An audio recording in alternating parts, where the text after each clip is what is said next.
Good morning mga kapartner. Yan nga, maaga tayo lumusong. Kahapon nga, hindi na tayo lumusong, gawa ng konti lang naman din yung pitasing upo. Sila na lang pumitas. Ngayon inagahan na lang natin para makapag grass cutter. Ano natin yung yung sa sitaw. Grass cutterin natin ngayong araw. Hindi ulan siguro, baka mayari ko to ngayon. Kailangan niya rin ng mga kapartner para makabawas sa trabaho, para hindi na iniintindi tong sitaw. Kaya mga kapartner, tingnan niyo po ng upo. Parang Christmas decor, dami. Yun pa. Kahapon nga, hindi tayo nakapitas dito. Naka 24 pieces na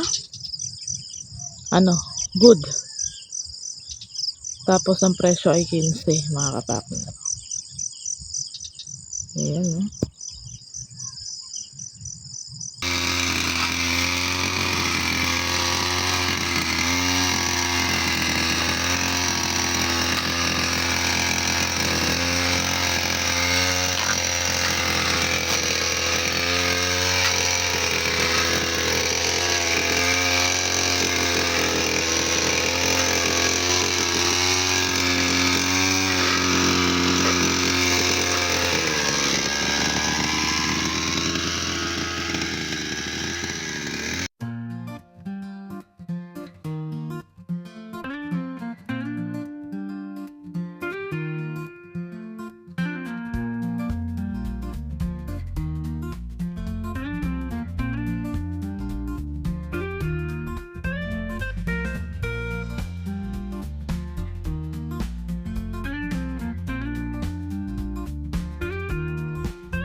Kaya mga kapakner, pangalawa na nga to dahil natapos nila na itong diretso. Tapos ayun pa na ibon pa yun. Ang ganda ng ano mga kapakner. Ay sunrise. Yan mga kapakner, ang ganda ng sunrise. Oh. Wow.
Kaya mga kapakner, at maubos na nga yung nakakarga na gas.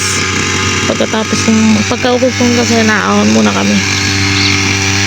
Andito na rin dalawa.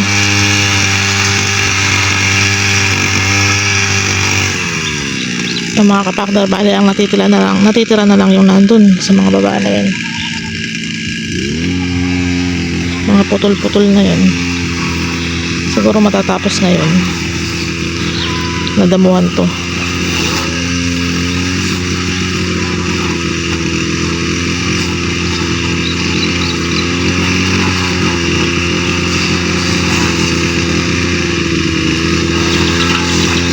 Kaya mga kapakner, habang natin natin kapakner na mawalan ng gas dito, lilibutin muna natin tong upo.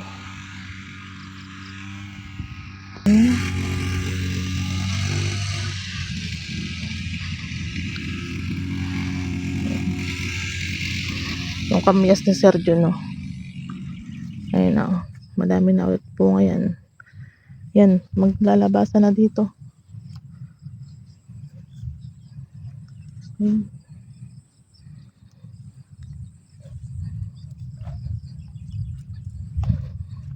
Wala pa ditong ganong bunga. Ito, dito.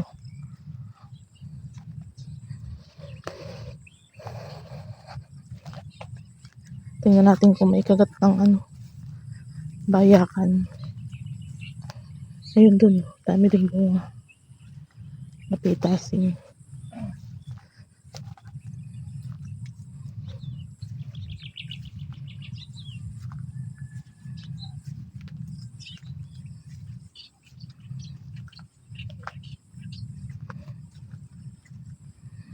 Bukas nito yan, madaming mapipitas dito mga kapakner. Yan dyan. So, yan pa, oh.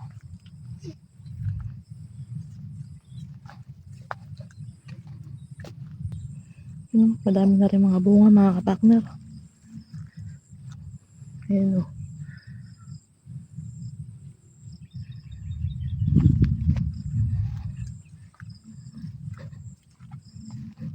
Sabi pinuntahan natin kanina.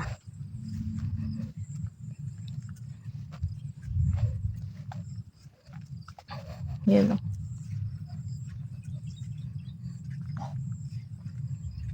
Ito pala yung pinuntahan natin kanina mga kapakner. Ayan.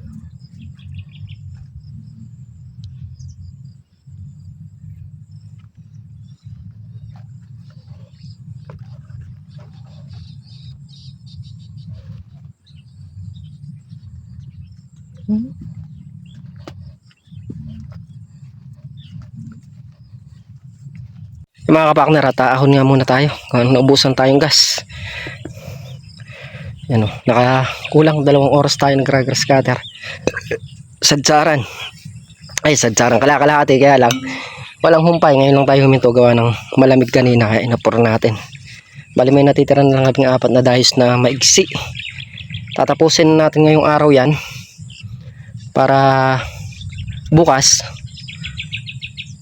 tawag na rin, pagpitas ng upo puno-puno naman kami para magluto ng almusal si Miss Kapakner. Ako naman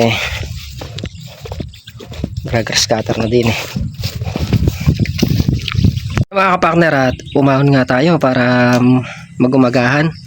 Bali yun nga, 10 tudling na lang.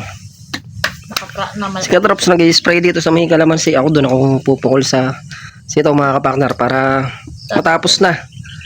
Tapos yan nga, si Miss Kapakner naman na yan, nagsalang sa gawa nang naubusan kami ng gasol. Scout yan. So palipas muna tayo ng mga bukas siguro baka pagpitas ng makakakuha tayo pang gasol. Ibilat ko muna yung mga kahoy ng upo. Bukas na kayo magpapakarga.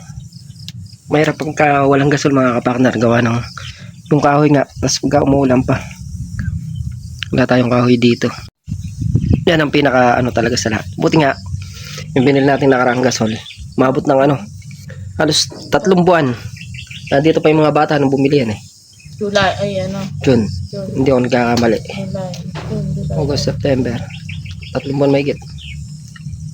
Pipid lang din kami mga kapakner, kumbaga sulit na rin. Si Makmak tuwing magkakape magsasalang, tayo tuwing Telmos. Isang puno na nito lalagyan natin dito, kaya hindi at sana habi ko nga, sana ipagpalain tayo ng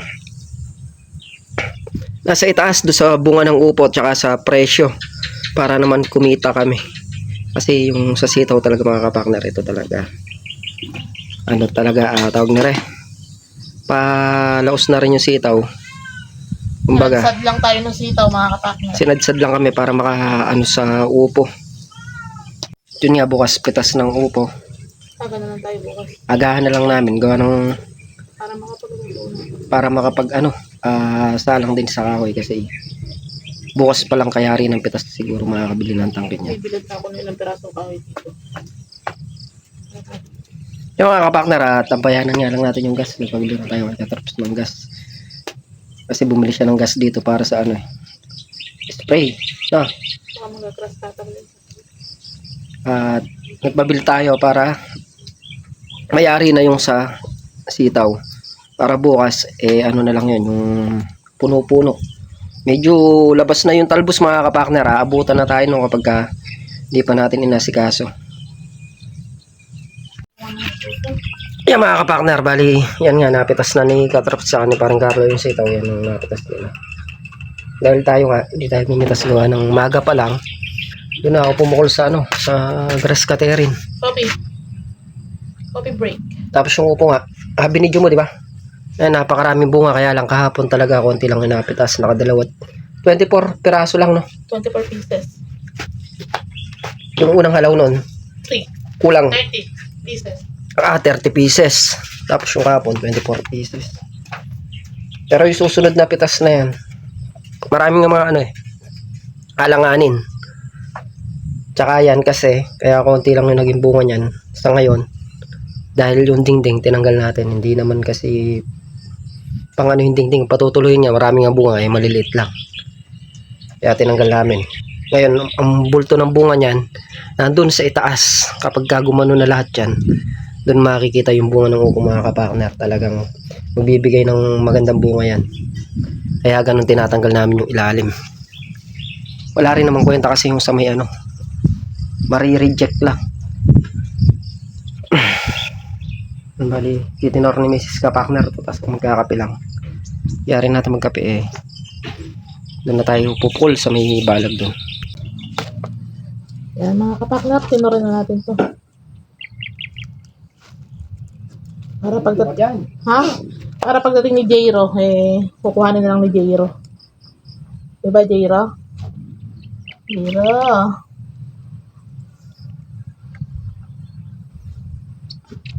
Si Jairo.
Yan mga kapakner, yan ang nga ginagrass cutter natin. Bali, 4 na dayos na tigkakalahati.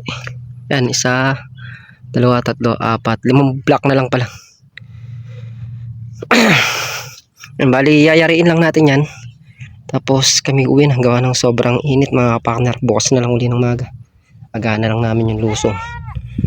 Pagka bukas ng maga kasi, yung pagpuno-puno niya mabilis lang. Pagka pinuno-puno ko yan, basta malamig, baka mayari. Kaya lang sabay ng pitas ng upo Tingnan natin bukas, basta maaga tayo nakalusong. Konti lang naman yung dadamo na puno-puno dyan kasi yung iba dinukot ko na ng grass cutter. Ito lang banda na to, halos ang madamo dyan. Doon sa may baba, medyo konti-konti lang yung damo dyan. Tapos ayan nga yung ating upo. Pangatlong pitas bukas. Ngayon konti pa lang talaga yung bunga niya, gawa ng, sabi ko nga, tinanggalin pang ilalim talaga, di na siya ganong namumungaw ilalim. Yan, kaya tulad nito pantanggal na rin to. Pag naharap natin yan, yung mga talbos na yan sa ilalim, tatanggalin ko lahat hanggang dito. Pag naharap ko yan, para yung bunga niya pumondo lahat dito sa taas. Dito magpopondo ng bunga yan sa ibabaw. Yung sa gilid na yan, bali wala na yan. Yan, tatapusin ko na nga at nang kami makauwi na. Tanghali na rin ng mga kapakner, mag-alas 11 na. Wala kaming ano eh, wala kaming tangke, pero nakapagluto naman ng kanin na tsaka itlog kanina. Kaya kami uuwi ng maaga. Sige Trops, nag-spray siya kanina. Sinusolo niya yung pag-spray dun ano, si paring Carlo umuwi yata. Di ko alam kung nilalagnat pa. Tapos ako nga, dito ako pumesto sa may sitaw. Kailangan natin kailangan natin magsakripisyo mga kapakner. Kailangan namin mag solo ng trabaho, kinakailangan talaga para sa halaman. Siyempre para sa halaman, para sa kagaganda, at para kumita rin yung lahat. Ako yun lang naman ang yung kumita kami lahat. Pangarap ko kumita kami talaga. Kaya pag nakikita ko yung halaman na kailangan talagang trabahuin, kahit solo tayo, tinatrabaho natin. Ayokong